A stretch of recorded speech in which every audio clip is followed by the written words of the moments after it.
Musim ini ya bisa dibilang cukup boring mengingat hanya satu tim aja yang menang dan dari 12 balapan, 10-nya dimenangkan oleh supir AK1 ini yaitu Max Verstappen.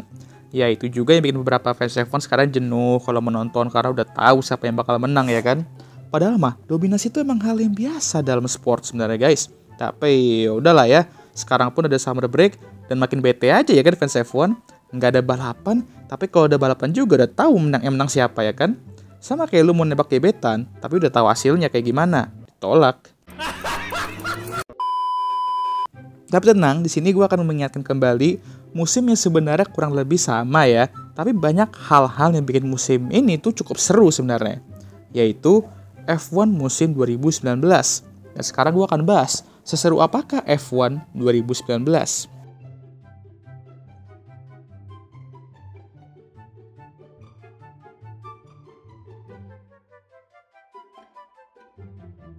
Nah, seperti yang gue bilang tadi, musim 2019 ini dikenal ya cukup boring kalau kita membicarakan soal persaingan gelar juara dunia.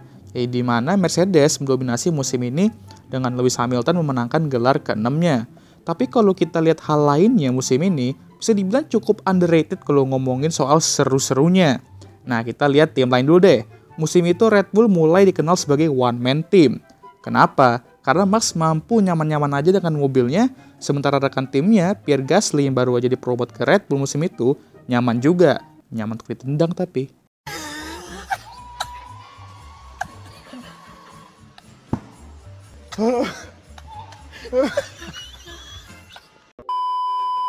Sebenarnya yang jadi pertanyaan ialah, ini emang mobil Red Bull-nya yang bisa dibilang ampas tapi mampu di-carry sama Max ke depan, atau emang Pierre-nya aja yang nggak bisa menyesuaikan dirinya dengan RP15 saat itu dan belum siap melawan tekanan top team.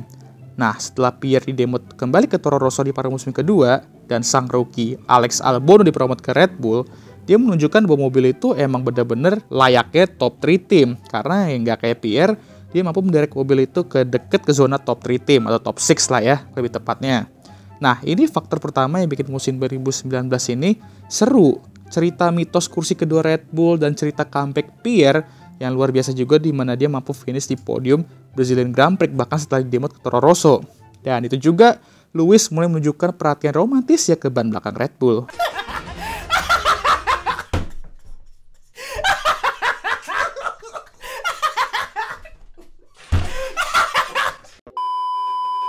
Kita sekarang ke Ferrari. Asep kali ini akan bertandem dengan pembalap muda bertalenta yaitu Sainz Leclerc yang akan menjalani musim keduanya di F1 dan musim pertamanya bersama Ferrari. Pembalap tanah air ini tentu ingin memberikan impresi bagus di musim pertamanya bersama Ferrari dan ingin melanjutkan perjalanannya Jules tentunya ya.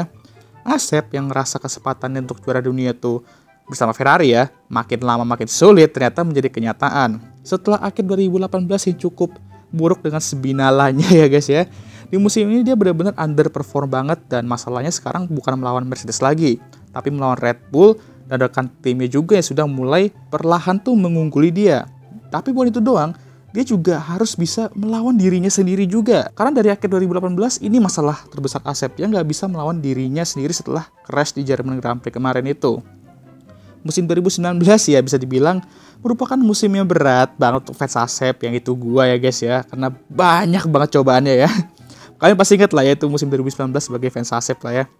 Nah, faktor kedua yang bikin musim ini seru ialah pembalap muda yang mulai unjuk gigi. Kita ambil contoh aja 3 rookie yang datang ke F1 saat itu, George Russell, Lando Norris, dan Alex Albon yang mampu menunjukkan talentanya sebagai rookie saat itu. Tapi yang paling jelas ialah Max Verstappen dan Charles Leclerc yang memberikan kita sedikit gambaran untuk 3-4 tahun ke depan.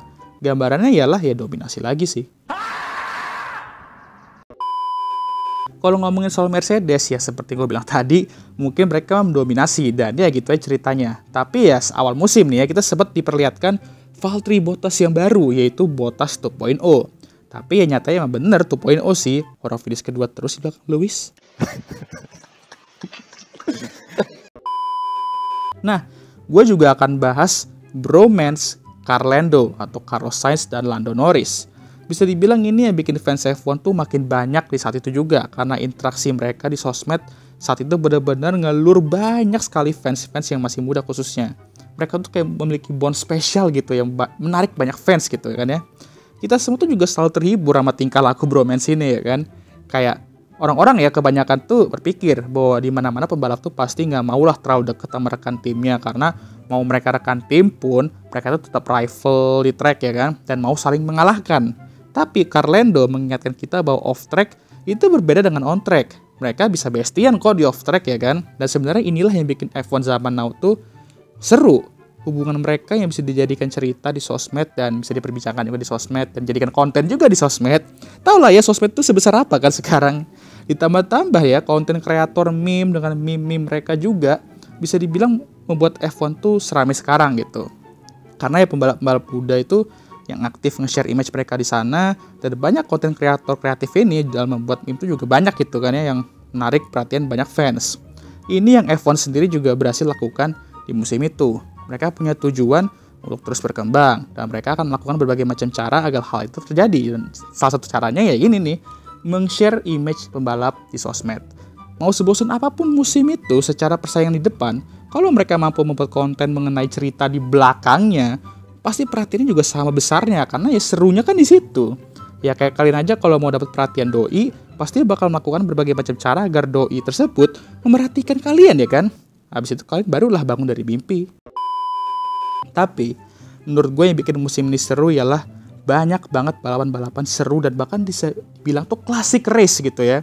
Kayak walaupun Mercedes mendominasi di awal-awal gitu kan, tapi pertengahan menuju akhir musim itu kita diberikan balapan yang seru banget guys. Kita mulai aja dari Austrian Grand Prix, di mana kita melihat duel calon Jordan Max dan Saipul untuk kemenangan balapan. Di mana saat itu dimenangkan oleh Max, tapi duelnya benar-benar keras dan sangat enjoyable banget untuk ditonton. Tapi lebih enjoyable lagi di British Grand Prix, di mana mereka melanjutkan duel tersebut dan mereka tuh benar-benar salip-menyalip di hampir setiap lap pertengahan balapan cuy ya. Lalu kita ke Jerman Grand Prix, di mana balapan chaos karena kondisi tricky, dan secara mengejutkan juga Mamang Tripalowski kita meraih podium, dan ya hasil balapan saat itu benar-benar di luar dugaan coy. Lalu kita juga nggak bisa melupakan momen Saipul menang di Belgian Grand Prix untuk almarhum Antoine Hubert yang meninggal di hari Sabtunya karena crash, dan kemenangan pertama Ferrari di Monza sejak 2010, dan komentatornya benar-benar edan cuy saat itu ya. Tapi tentu saja kita nggak bisa melupakan momen Asep di Canadian Grand Prix ya, di mana dia sangat di-rob ya dengan kemenangannya diberikan ke Lewis karena penalti 5 detik. Ya, dia mengubah board 1 di mobil Lewis jadi board nomor 2 karena dia merasa bahwa dialah pemenang aslinya gitu. Tapi ngomong-ngomong soal Asep, dia juga ujung-ujungnya menang di Singapura yang ternyata juga merupakan kemenangan terakhirnya di F1. Dan tentu saja Brazilian Grand Prix di mana Pierre dan Carlos meraih podium pertama mereka di F1 seperti yang gue bilang tadi di awal-awal. Musim ini benar-benar memiliki banyak sekali balapan-balapan seru dan butuh gue beberapa tahun untuk menyadarinya. Ya itulah akibat terlalu fokus sama di depan ya kan. Udah tahu nggak seru karena dominasi, tapi masih aja dipaksa untuk bikin seru dan mencari letak serunya di mana. Padahal di belakangnya udah jelas banyak cerita yang menarik dan persaingan yang lebih seru. Udah kayak lu udah tahu nih ada cewek yang suka sama lu, tapi malah lu abaikan dan lebih fokus ke cewek ya benci sama lu.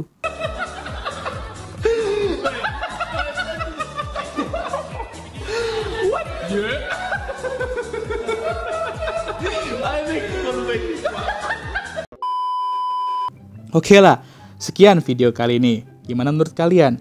Bisakah di pada musim kedua nanti di 2023 ini kita diberikan balapan yang seru kayak 2019 ini meskipun satu tim dominasi? Semoga aja lah ya, tapi gimana menurut kalian? Tulis komentar kalian di kolom komentar, dan tulis juga kalian mau gue bahas musim apa lagi nih setelah musim 2019 ini ya kan?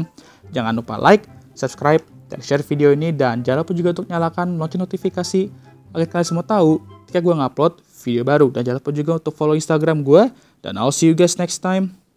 Goodbye.